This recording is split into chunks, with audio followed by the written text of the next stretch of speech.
ini saya Om. Saya Apras. Kita akan membahas mengenai anatomi hewan eksotik, yaitu Kura-kura Ambon. let's go! Jadi, untuk sistem pertama yang akan kita pelajari adalah sistem integumen yang letaknya ada di bagian paling eksternal dari si tubuh kura-kura. Untuk organ-organ integumen pertama yang akan kita pelajari, kita mulai dari regiocranii terlebih dahulu. Di regiocranii, kalau teman-teman perhatikan di cavum oris, kura-kura tidak mempunyai gigi, tetapi mereka mempunyai suatu bentukan yang terbentuk dari keratin yang dinamakan sebagai rhamphoteka. Di rhamphoteka, teman-teman bisa menemukan adanya dua bentukan. Pertama, tepiannya yang tajam ini namanya adalah tomium. Sementara ujung dari tomium yang lancip ini namanya adalah tomiodon. Setelah itu, seperti yang teman-teman bisa lihat, kura-kura tidak mempunyai telinga eksternal, tetapi mereka mempunyai membrana timpani yang langsung berada di luar. Oleh karena itu, membrana timpani kura-kura dilindungi oleh sebuah sisik khusus di sini. Nah, sisik khusus yang melindungi dari membrana timpani kura-kura namanya adalah tympanic scute.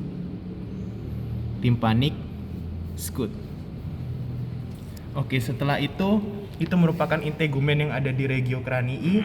Sekarang kita akan membahas integumen yang paling menarik pada kura-kura, yaitu cangkang atas maupun cangkang bawah. Pada kura-kura, cangkang atas dikenal sebagai karapas, sementara cangkang bawah dikenal sebagai plastron. Jadi, cara kita membedakan dari kura-kura jantan dan juga kura-kura betina dari plastronnya adalah ketika kita membalik dan kita melihat plastron dari kura-kura jantan, teman-teman bisa melihat bahwa bentuknya dari plastron kura-kura jantan itu dia cekung seperti ini. Dia cekung. Sementara kalau di plastronnya dari kura-kura betina,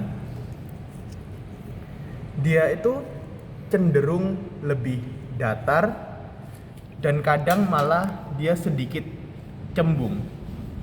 Jadi demikian merupakan cara membedakan kura-kura jantan dan kura-kura betina dari plastronnya. Oke, sekarang kita akan lanjut membahas tentang sisik-sisik yang melindungi dari cangkang kura-kura, atau yang juga bisa dikenal dengan nama scutes. Kita mulai dari scutes yang ada pada karapas. Untuk scutes yang ada pada daerah karapas, di paling kranial sini kita bisa melihat adanya scute kecil yang namanya adalah knuckle scute. Karena dia berada pada daerah knuckle. Setelah itu, habis dari knuckle scute, ketika kita menuju ke garis median dorsal di sini, kita akan melihat adanya scute besar yang berjalan seiring di garis medial dari si karapas kura-kura. Ini namanya adalah vertebral scute. Setelah itu, ketika kita menuju sedikit lebih lateral di potongan sagittal yang tidak di garis medial di sini, kita akan menemukan costal scute di sini. Dan di bagian paling lateral atau di margin dari karapas si kura-kura, kita akan menemukan scute kecil-kecil yang namanya adalah marginal scute. Dan marginal scute ini akan berjalan di sekeliling dari margin cangkang atas kura-kura sampai akhirnya dia sampai di bagian kaudal. Nah, pada bagian kaudal di sini marginal scutnya memiliki nama khusus karena dia berada di dorsal atau di atas dari ekor. Scut yang ada di sini, marginal scutnya namanya adalah supracaudal scut. Supracaudal scut.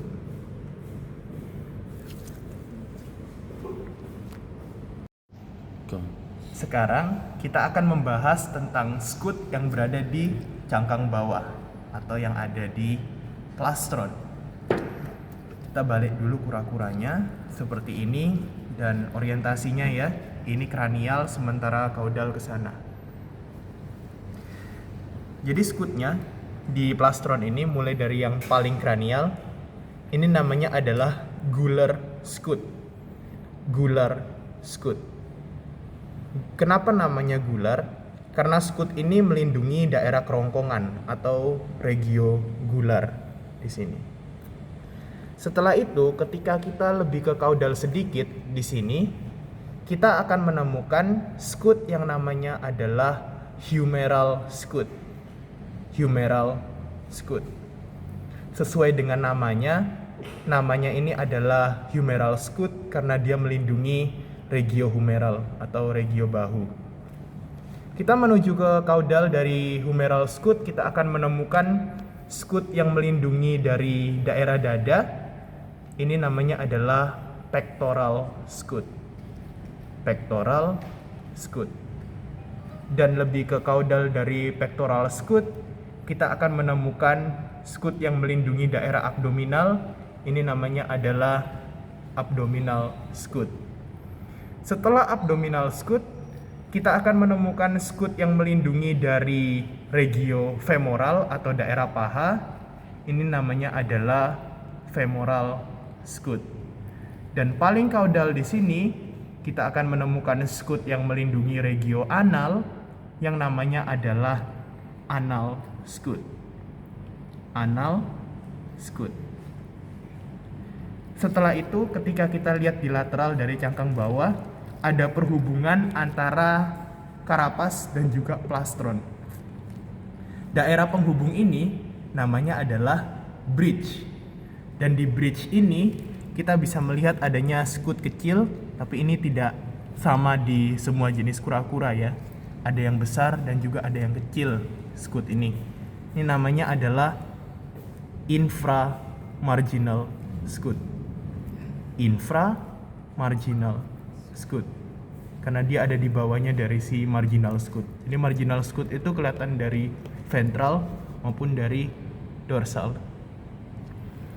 Dan karena kita membahas tentang kura-kura Ambon, ada satu ciri khusus yang dimiliki oleh kura Ambon, yakni kemampuan untuk menutup bagian kranial dari cangkang bawahnya atau daerah si plastronnya ini.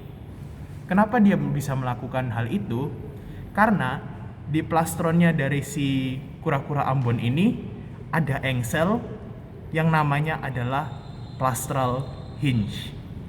Plastral hinge di sini.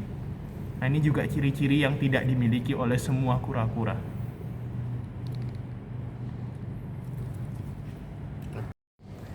Selanjutnya, kita akan membahas salah satu muskulus yang paling utama dalam tubuh kura-kura, yakni muskulus yang berperan untuk menarik kepala dan leher kura-kura masuk kembali ke dalam cangkangnya.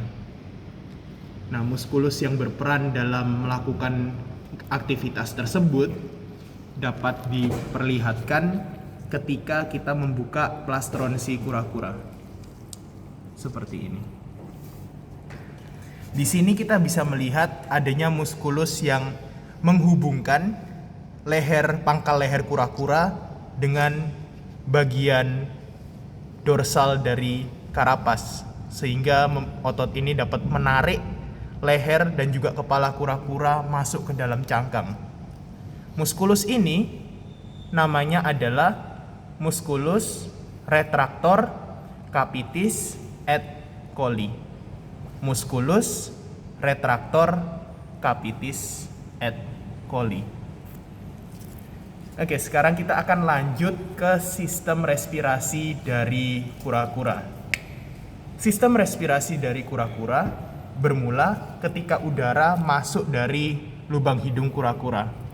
Setelah itu, udara akan berlanjut ke bentukan yang berada pada dorsal dari rahang atas kura-kura ini. Ada sepasang di sini. Ini namanya adalah choana. Setelah itu, udara akan lanjut ke trakea setelah melewati dua bentukan yang ada di rahang bawah ini. Nah, bentukan yang ada di pinggiran ini namanya adalah larynx. Sementara untuk lubang yang ada di tengah ini namanya adalah glotis. Setelah itu udara akan masuk, berlanjut melewati dari si trakea di sini, terus sampai ini trakea ya. Jadi udaranya lewat melalui trakea, masuk ke bifurcatio, sampai akhirnya dia masuk ke organ respirasi utama yang melebar di dorsal karapas kura-kura, yang namanya adalah pulmo. Ini adalah pulmo dari kura-kura. Sekarang kita akan lanjut ke sistem kardiovaskuler.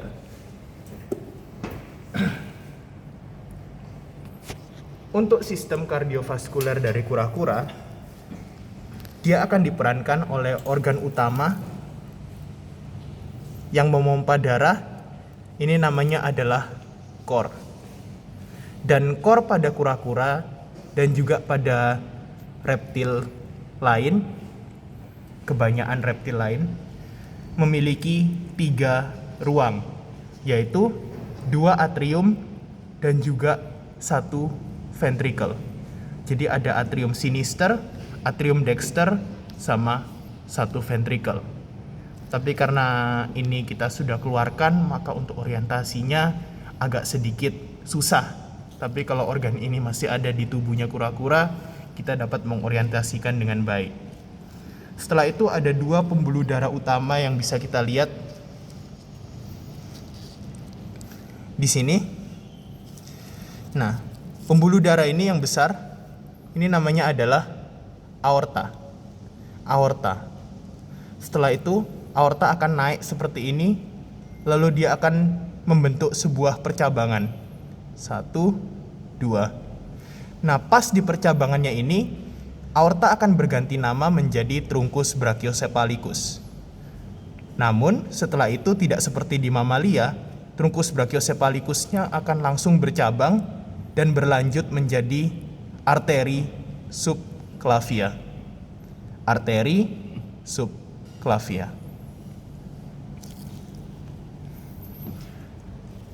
Itu tadi merupakan kardiovaskuler yang utama. Setelah itu ada juga vena yang berperan ketika kita mau melakukan injeksi intravena.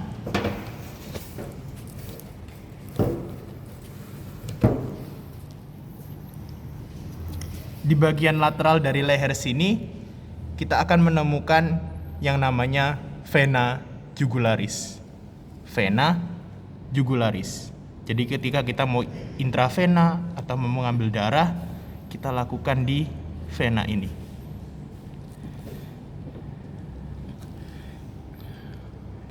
Baik, selanjutnya kita akan membahas sistem digesti. Yang pertama kita bahas bentukan-bentukan dan organ yang ada di bagian cavum oris.